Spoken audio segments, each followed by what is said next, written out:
Welcome to the BookEnds YouTube channel, social distancing edition. I brought some books with me that I'm going to talk about.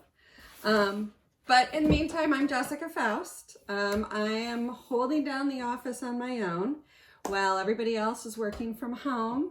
I'm happy to report healthy, well, staying safe, while also juggling everything that so many of us are juggling. Schooling from home, managing office space when you have other people in the house also seeking office space, and all those other things that so many of us are dealing with.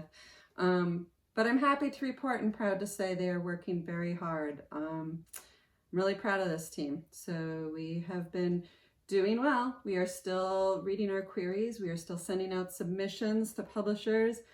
We are selling books, making deals. All of those things that I think we all want to hear are still happening in publishing. What I want to talk to you about today, though, is reading as an agent. So often I get asked when I tell people I'm a literary agent, and even when I'm at conferences and talking with writers who know I'm a literary agent, I so frequently get asked, well, do you really read for pleasure? The answer is yes, I do. I like to think that everything I read is for pleasure, especially when I'm reading clients' books. But do I read outside of work? All the time. And I brought with you today a stack of books. These are the books I read during the first couple weeks of social distancing. All of this was done on my own time and for pleasure.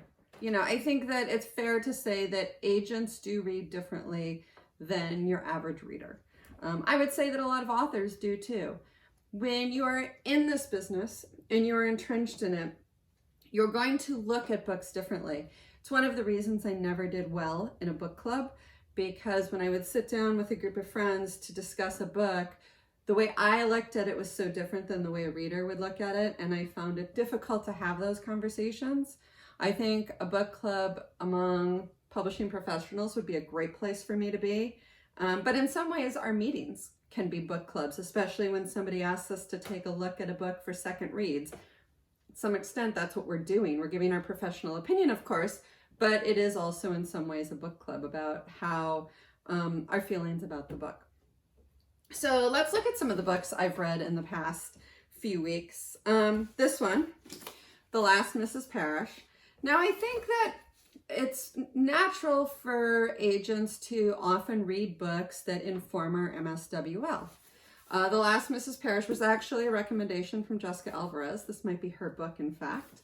It's a psychological suspense. It was a Reese Witherspoon pick. I have to say I love Reese's book club picks.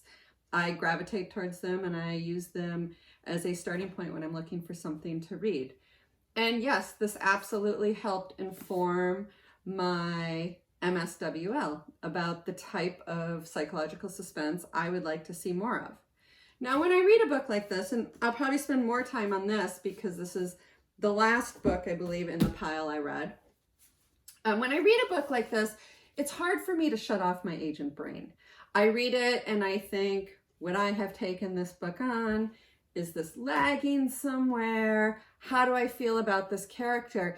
And I think about the books I'm representing, maybe the books I'm currently editing or working with an author on, maybe the books that have recently gone out on submission, or maybe even books I sold where I will think, okay, would I have taken this on? And is there something in this book that can inform my revisions to my client?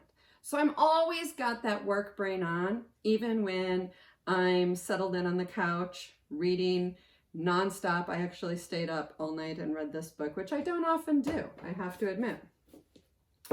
One of the other books I read was The Wives.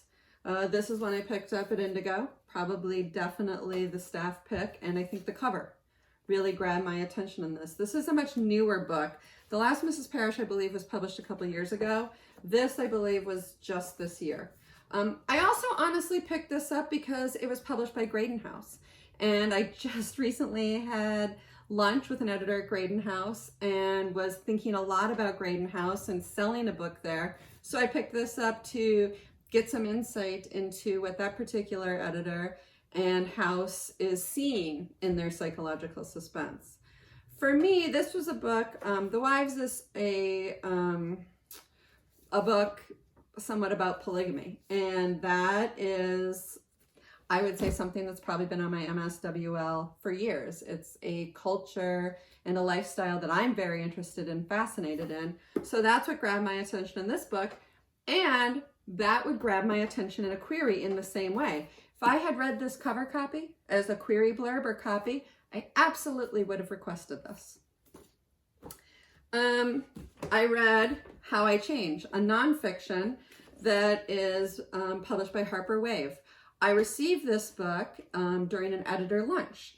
So while I am definitely looking for nonfiction, what I wanted to do by reading this book was get a sense of what the editor liked about this book. She raved about it. She really loved it. And I thought, well, let's get a sense of her style, the kind of book she's looking for, not just by looking at the book, but by actually reading it. Fascinating book. I really enjoyed this. And it's not even out yet, which is always fun.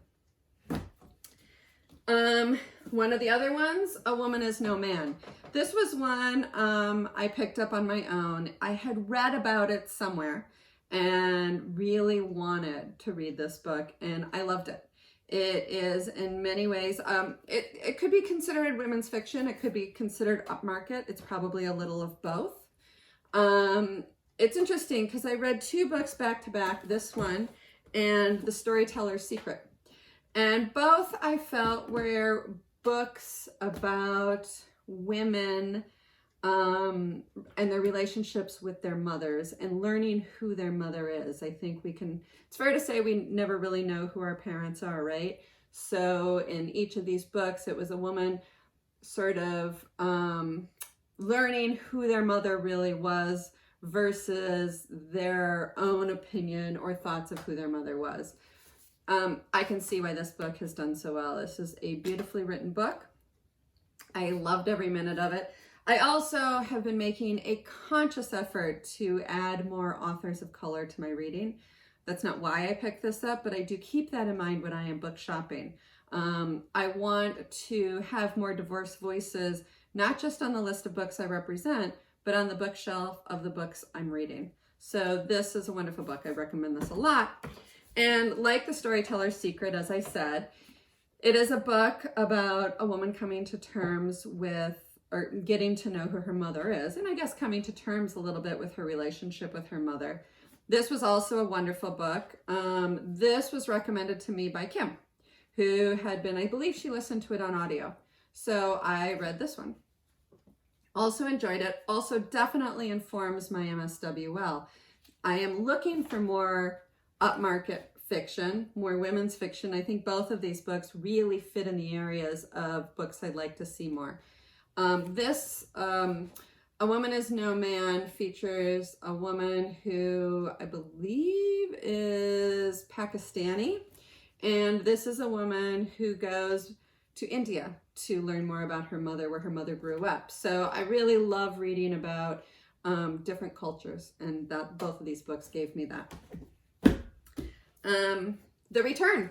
It was another book that Kim had given me after reading it. And the funny thing about this is this has been sitting on my shelf. I had just finished one of my other books, and I saw Kim tweet to the editor about this. This is a recent release, so very recent. Actually, it's just coming out at the end of this month.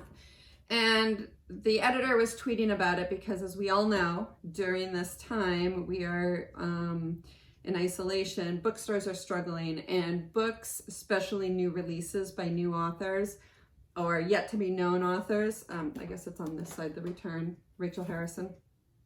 They're really struggling to get their books sold, to find the readership for it. So the editor was tweeting about it, and I decided to put it on my list.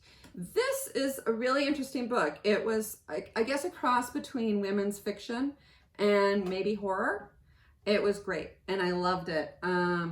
And horror is a growing market right now. A lot of publishers are actively looking for it. Some are even building imprints around it. So a lot of the agents at BookEnds are now looking for horror. And this is really the kind of horror that would be up my alley, in that it has a very strong women's fiction element. It was, the stage was set with 4 women, college friends, going on a trip together, and that's sort of their relationships play strongly into the book as well, and that really fascinated me. So I loved that.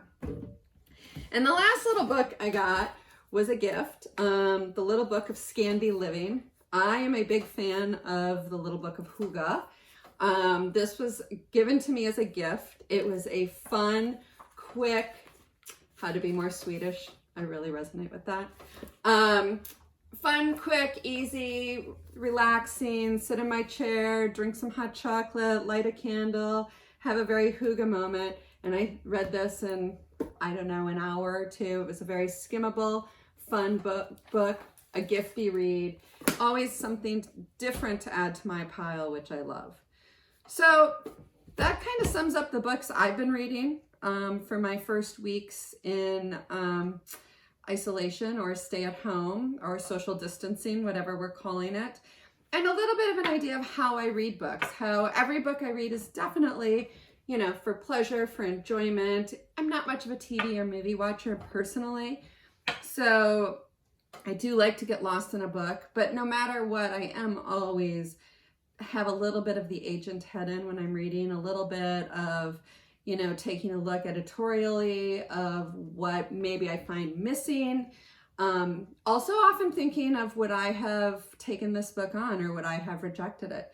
Something I definitely think about. With no regrets, I'm not going to take on every book that I read, and no agent is, so I think about that. Also, I look at books and pacing and characterization and plotting, and it definitely informs the conversations I have with my own clients about their books. So that's it. Definitely pick up some of these books.